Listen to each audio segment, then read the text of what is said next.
بسم الله الرحمن الرحيم حامدا ومصليا ومسلما اما بعد. زما عزت مندو بعضی اعمال منگ د بعضی کسانو د فاره ورکړو او د دغه نه بعد د تاسو ته یو ډیر مجربه وظیفه بل خایم، خدا خصوصا د هغه کسانو فکر راځي چې یو انسان دی او د هغه نارینه اولاد دی، هغه زلمی شي یا زنانه اولاد دی او هغه جنکې پیغلی شي، نو د هغې یو د رشتو دپاره څوک نه راځي، بل د دې هلک دپاره په ښه ځای کې د رشتې دپاره ګرځي، هغه ته رشته نه میلاویږي. که کله د دې جینۍ رشته وشي یا د دې هلک رشته وشي، نو هغې بیا په دې پریشانه وي چېرې د دې د واده انتظام به څنګه چلوي. اوس په دغه دوران کې د دوی دپاره څه کول پکار دي؟ نو زما عزتمندو د هغې دپاره زه تاسو ته یو مجربه وظیفه هم چې د کم انسان دا حاجت پیښ شي،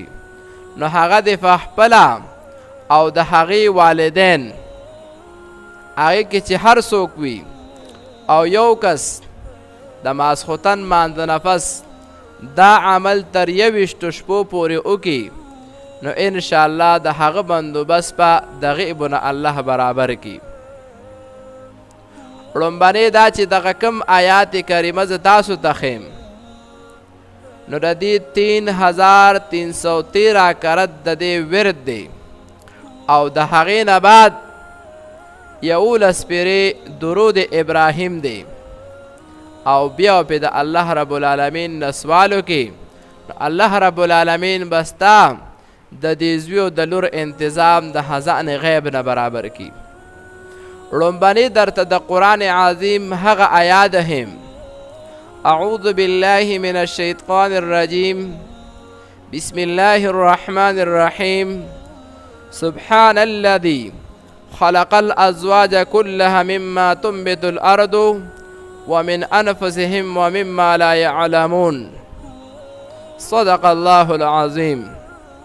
دا آیات کریمه 3313 کرت د ماسخوتن مانځه نفاذ 21 ورځې د دې عمل به جاري ساتئ او د دې ورد چې کله پوره کړئ، نو د هغې نه بعد